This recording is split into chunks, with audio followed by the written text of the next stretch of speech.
So here we are again in Edale, tent set up. We are at, what place are we staying at again, Martin? NewFold campsite where we stayed last time.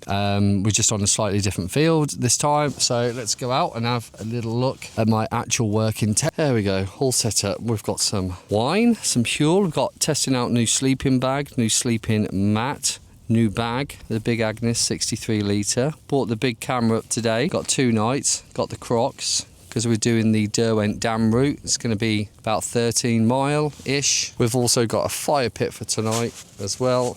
And Martin's finally getting there with his tent. Hey, yeah. Oh, there's the chair. It is a bit windy, but there you can see all the campers. That's an electrical hookup as well. There's the ablutions over there. That's it. Let's get it on. So you probably can't see me, but we just got back from the pub. We've lit the fire. Here at the park, you can actually get a fire pit. So I can't remember how much it is per night, but you get the fire pit and the kindling. Thermals are on. We're going to sit around the fire pit and have some beers and some wine and maybe a little pipey McPipe face. So Derwent Dam is nestled in the heart of Peak District National Park. It's in Derbyshire and it was actually built between 1902 and 1916.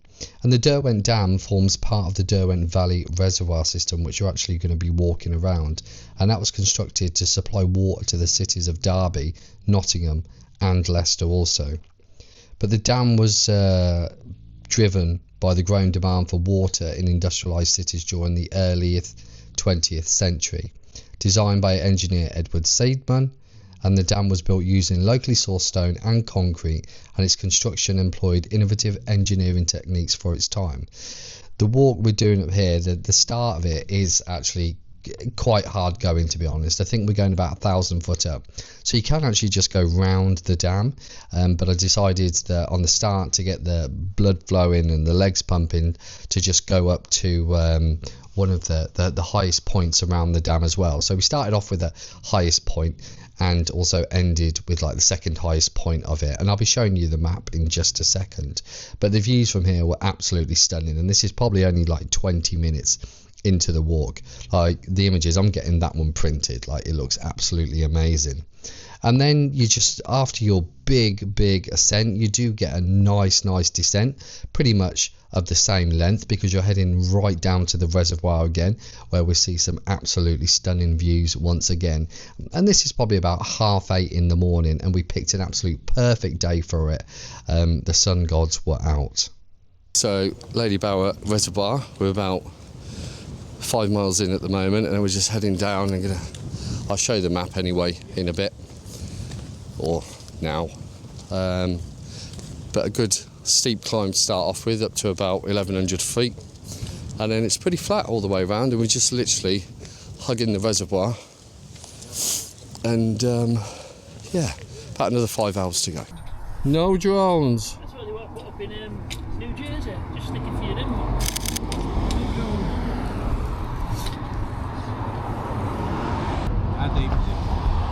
465 foot. The steps to oblivion. No.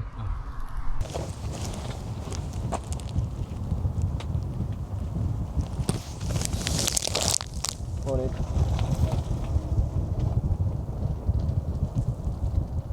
I think it was there actually. You know what?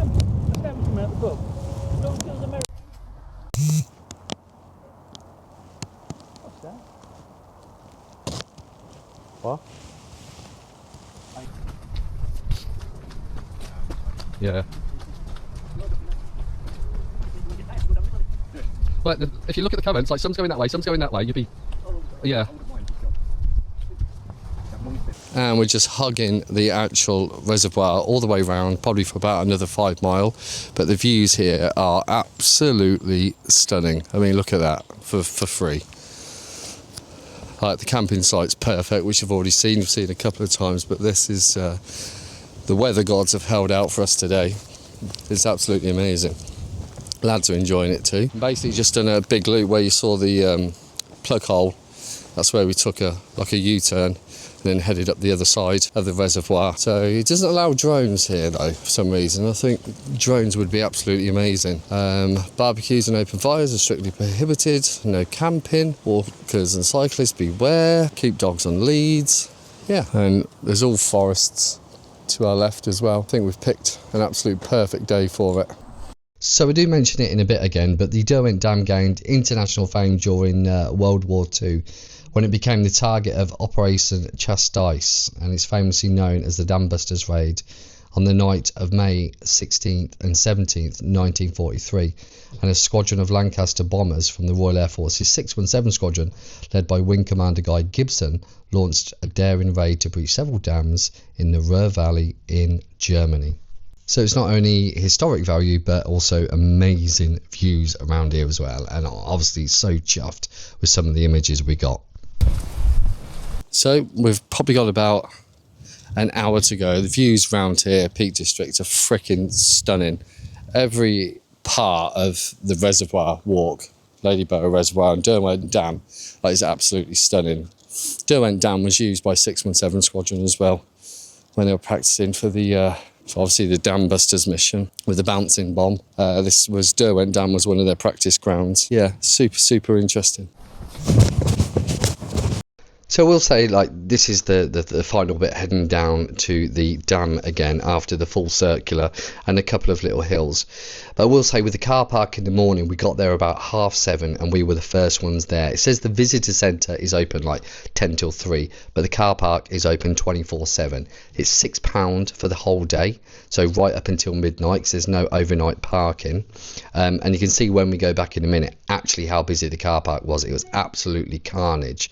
The campsite as well was freaking awesome, £15 a night, and the fire pit was also £15 as well, but that's with the actual pit and kindling. There's a pub at the Nag's Head over the road, a restaurant, a shop which is closed on a Monday, but all in all fantastic, and we will definitely be going there again very soon. Oh,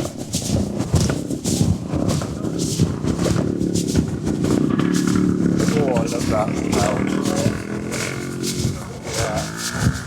So that's the end of a 13-mile hike around Derwent and Ladybower. We've got the fire going. I've got my meal going. Martin's doing his. I'm going to have a few wines, a few beers, chill out around the fire for our last night. Have you enjoyed it, Martin? So where are we staying again? Sparrowhawk Field at NewField or NewFold campsite. Yeah, so it's been perfect. Second time we stayed here. We stayed over in that field last time, but they're hooking up electricity, and then there's not really anyone here tonight. A few camper vans. My chair keeps falling over. So yeah, we'll update you later when I'm pissed. So that's the end of day 2, and we've just been over to the pub for a few beers, a couple of Guinnesses. Highly recommend going over to the pub, and we tried out the cafe as well today. Had something to eat and drink, and then went off to Morrison's, which is only about 17 minutes away, just to get some wine and stuff like that, because the actual shop on site was closed on a Monday, open 6 days a week, apart from Monday. And I just wanted to get some meat and some bread and stuff like that, but it was closed. So went off to Morrison's, 17 minutes away. Yeah, come back, had some beers, had a chill out, and now it's time to go to bed. So all in all, a good couple of days. Going to pack up tomorrow. Luckily, there's no rain coming at 9 in the morning or 8 in the morning. So I think it's about 10 or 11 o'clock. So we should be all safe packing up. So the kit's not going to be wet. So yeah, all good. So I shall see you in the morning.